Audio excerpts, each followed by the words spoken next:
عشان لما بعد كده تصدقوني لما انتقد اي لاعب او منتقد الفرقه واقول لكم ان الفرقه لسه ما كملتش والفرقه لسه ادائها زي الزفت والفرقه وحشه والفرقه، ما تزعلوش مني وما تكتبوش في الكومنتات لا انت بتنتقد. لا، انا ليه حق ان انا انتقد للاداء اللي انا شفته النهارده من الفرقه واللعيبه اللي مستهتره جوه الملعب واللعيبه اللي ملهاش حق ان هي تقعد والله في سكواد النادي الاهلي. في البدايه السلام عليكم ورحمه الله وبركاته، ازيكم عاملين ايه؟ يا رب تكونوا بخير. لسه متفرج على ماتش الاهلي ولسه مخلصه الماتش اللي والله ما ليا نفسي اكمل الماتش، والله ما ليا نفسي اكمل الماتش من الاداء والفرقه واللعيبه اللي ما تستاهلش ان هي تلعب في النادي الاهلي. لعيبه ما تستاهلش تلعب في النادي الاهلي، مع احترامي. برافو نادي الاتحاد السكندري، برافو اقسم بالله برافو، ويستحقوا النهارده بالاهداف اللي ضاعت منهم والكور اللي طلعت منهم اللي ما كانش فيها تركيز وما كانش فيها توفيق، اقسم بالله يطلعوا كسبانين النهارده. بقى دي فرقه النادي الاهلي، بقى ده اداء النادي الاهلي، دي فرقه النادي الاهلي وده اداء النادي الاهلي، دي الفرقه اللي هتلعب في افريقيا، دي اللعيبه اللي هتلعب في افريقيا. ما تزعلوش مني لما كنت بنتقد واقول المدرب مش على قد مش على قد النادي الاهلي، وفي شخصيات جوه النادي الاهلي مش على قد النادي الاهلي، وفرقه. يعني انا مش هتكلم بقى ولا على اخطاء ولا على اداء ولا هتكلم، انا هتكلم على لعيبه بتبدا المباراه، لعيبه بتبدا المباراه ما تبداش. اليو ديانج ده انت متقعده ليه؟ انا هصوت في كل فيديو، اقسم بالله هصوت في كل فيديو. بتقعد اليو ديانج ليه؟ ما بتبداش بيه ليه؟ مروان عطيه يا عم على عيننا وعلى راسنا، مش في الاداء مش في الفورمه بتاعته، مش في الفورمه بتاعته.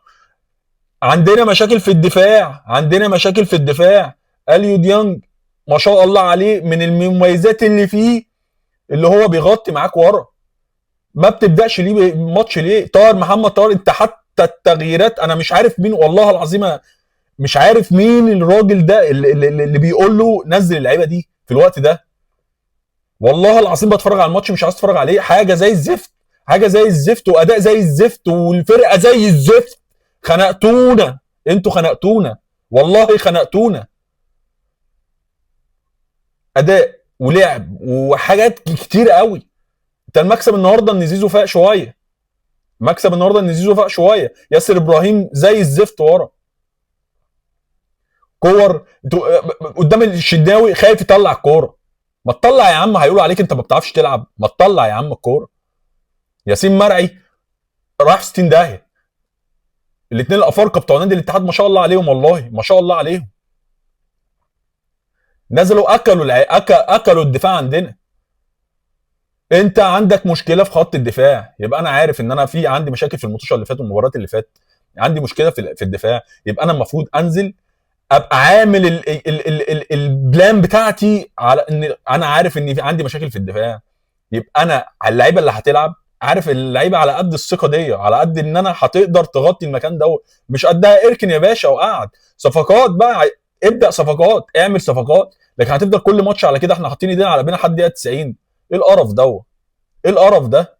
ايه القرف ده والاداء ده؟ ايه القرف والاداء ده؟ تزعلوا مني لما كنت بنتقد واقول المدرب ده مش على قد النادي الاهلي، والله واحد لسه لحد دلوقتي على عند كلمتي، المدرب ده مش على قد النادي الاهلي. النادي الاهلي كبير قوي، محتاج مدرب كبير قوي. فارحمونا ارحمونا، محتاجين سكواد كويس يبدا، محتاجين لعيبه تبدا تبقى على قد مسؤوليه النادي الاهلي. خط الدفاع راح في 60 داهيه، خط الدفاع راح في 60 داهيه. لعيبه حتى مش مركزه ان هي تخلص الهجمه صح. الكره بتاعت زيزو يا عم عندك الزاويه اليمين والزاويه الشمال، ما تلف يا عم واحده واحده في الزاويه. انت لازم برافو عليك ودخلت ضربه الجزاء وانت السبب في الهدف الاول، برافو عليك. ركز، احنا عايزين نطلع ماتش 3 4، ماتش حاطين ايدينا على قلبنا مش قادرين، مش عارفين نضمن الهدف. والله العظيم والله وانا راجل اهلاوي النهارده الحكم ده عنده اخطاء، عنده اخطاء. كوره بتاعت نادي الاتحاد مش ضربه جزاء، الكوره مش ضربه جزاء. ده احنا ربنا واقف معانا، والله ربنا واقف معانا عشان دمنا ما يتحرقش. مش طالع اتكلم في اداء ومش طالع اتكلم في كوره، مش طالع اتكلم في حاجه.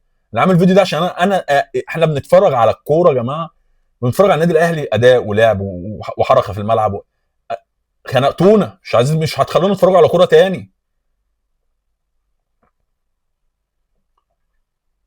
اتمنى تكون بس انا اسف لو اتعصبت بالفيديو، واسف لو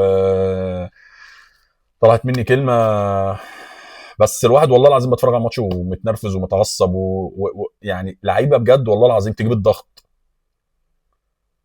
استنوا مني الفيديو الجاي ان شاء الله نتكلم على الاداء، ونتكلم على الاخطاء والمكاسب بتاعت المباراه. سلام.